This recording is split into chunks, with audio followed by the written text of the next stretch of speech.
Riddle me this. When is white not white? When it's antique white. We've been recently going through a couple of turnovers, and that made me think about some of the that was actually the inspiration for this video. As I'm thinking through some of the things that we have standardized, it makes me think about some of the procedures that we have in place to help me stay profitable as a landlord. So let's have a quick conversation, a chat with Chatto, if you will, about standardization. My name is Chatto, and I'm a landlord for the past 25 years, and I wanted to share with you some simple ways to keep up your profitability. And the first one is antique white. At least for us, that's the universal paint color we use in all of our properties. And it's not just the paint color, it's where do you get the paint from, right? Because different manufacturers are going to have different, it's going to result in different shades, and paint is not going to match exactly. So where do you get the paint from? What type of paint is it? Eggshell, gloss, semi-gloss, etc. And the exact color, right? And where you get it from, right? By having that as a universal standard in all your properties, when a tenant moves out, you're going to be able to do touch-up much easier. The paint's going to match. You're going to be able to make repairs and not have to repaint the entire place. So obviously, you get a property that's a tenant in place, you're going to leave it go. But once that tenant moves out and you have a turnover, that's a great time to put these standard practices in place, such as the paint color. So now, every single time you have an issue at one of your properties that requires paint, you know what paint color to use. It's also probably a good idea to know exactly how you paint everything. Like all the trim is this type of white, all the walls are this color, and that type of thing. So it's an extremely good way to save money, and it's sometimes something you don't think of, but standardizing things like that. Another thing you can think about standardizing is maybe your thermostat. And again, I wouldn't go out of my way, but as you're doing turnovers, it might be a good idea to standardize your thermostat, because if you have one thermostat that you use in all your properties, right, and that thermostat is extremely easy to use and you know how it works, right? If there's a problem and the tenant calls with a service call, you could probably walk them through it on the phone if it's something that's user error. If they're not doing something right, they send you a picture of the thermostat. You can see what's going on. The batteries need to get changed. You know how to change them. Oh, you do this, you do that, boom, boom, boom. This is the kind of batteries you put in. You know that thermostat. I've purchased properties, and some of these thermostats that are in these properties are so confusing. There's all sorts of schedules, and it turns on at this time, it turns off at that time, and just like all this crazy stuff, and lockouts, and just like these big complicated thermostats, and those are not your friend, because when they call you with a service request, you're more likely now to not be able to help them troubleshoot over the phone because you don't know that thermostat.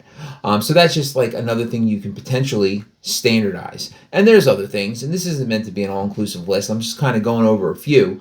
But like, do you have a local locksmith?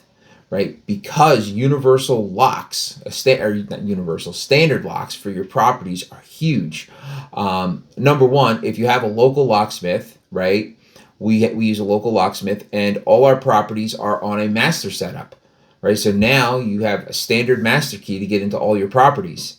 You keep that on your keychain. You can always get into your properties if need be. You give it to your contractors. They're able to get into the properties when the tenants aren't there, obviously with letting them know, and working out with the tenants. But that makes life a lot easier and makes scheduling a lot easier, saving you time.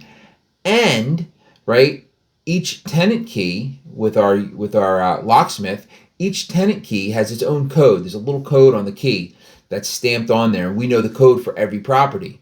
So if there is an issue where a tenant locks themselves out, rather than me having to send a handyman, right, they can potentially go to the locksmith if they can get a ride. You know, if they lock their keys in the house, they might not be able to do so, but it gives them an opportunity to go to the locksmith. And I can say, hey, go to the locksmith and pick up a key. I call up the locksmith, hey, AB652, I need you to print a key. John Smith is going to be coming in to get it. Take a look at his ID, and potentially save a lot of time by doing that, and save a lot of effort from you having to go to the property. Now, obviously, you're going to have a clause in your lease that says if you got to come out because you lost your key, forgot your key, and I got to unlock it, there's a fee for that. obviously. But that being said, a system, a standardization around keys and how you operate around keys is huge. Another one that's obvious as far as standardization is your lease, right? Every property, right, at least in our situation, the standard is every property has the rent due on the 1st. The standard is it's late after the 5th. The standard is you get a late fee on the 6th that gets charged. Now there also needs to be standardization on the late fee amount, because if the late fee amounts are different, it can really add to confusion. We had a portfolio that we picked up in another section of New Jersey, and that portfolio, everything in that portfolio was at 10%, was the late fee, which is great. I guess it's a bigger late fee, but our standard is 7.5%. So now there's all sorts of confusion because we're putting some people are 10%, some people are 7.5%. And then all the lease renewals, we had already had our lease renewals at 7.5%. So these people are 10%, then their lease renewals at 7.5%. And there just was a lot of chaos around it. So it was so important to get everybody standardized and have everybody at 7.5%, everybody due on the 1st, everybody late after the 5th. Right? So that's something that you can standardize in your lease, and like having a standardized lease and standardized addendums that right? Another thing is like what's included. We are pretty universal on what's included. It's basically it's the stove, the fridge, and the microwave if it's there, dishwasher if it's there, never washer and dryer. In the beginning, we were including washer and dryer, right? But we phased that out, and everybody, the washer and dryer is not included. And I discussed that on my video about appliances. Check that out. So that being said, like having standardization around these things is extremely important. So as a landlord, right, this video is less about like what is a list of every single thing you need to standardize your business. You'll go nuts, right? But you need to start thinking about standardization in everything you do. It's more the concept that I want to get through to you today than like an actual all-exclusive list of everything that needs to be standardized. But every time something is off, it requires more time, effort, and energy. I still have two properties where the tenants don't pay on the 1st.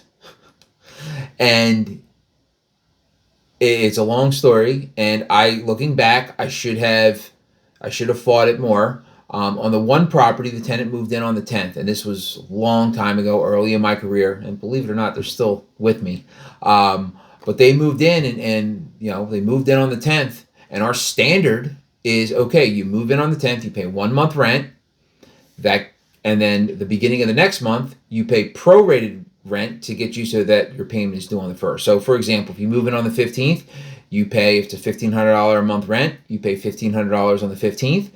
Then the 1st of the following month, 15 days later, half a month rent is due to cover from the 15th to the 30th of the following month, and then it's due on the 1st every month thereafter. So that's the way we do it for everybody. That's our standard. And this guy is on the 10th. And so when he moved in on the 10th, like I tried to explain to him, and they couldn't understand that concept of prorating the second month rent and then it being on the 1st. Like, no, I moved on the 1st. I'm 10th. It's due every month on the 10th. And I didn't push hard enough.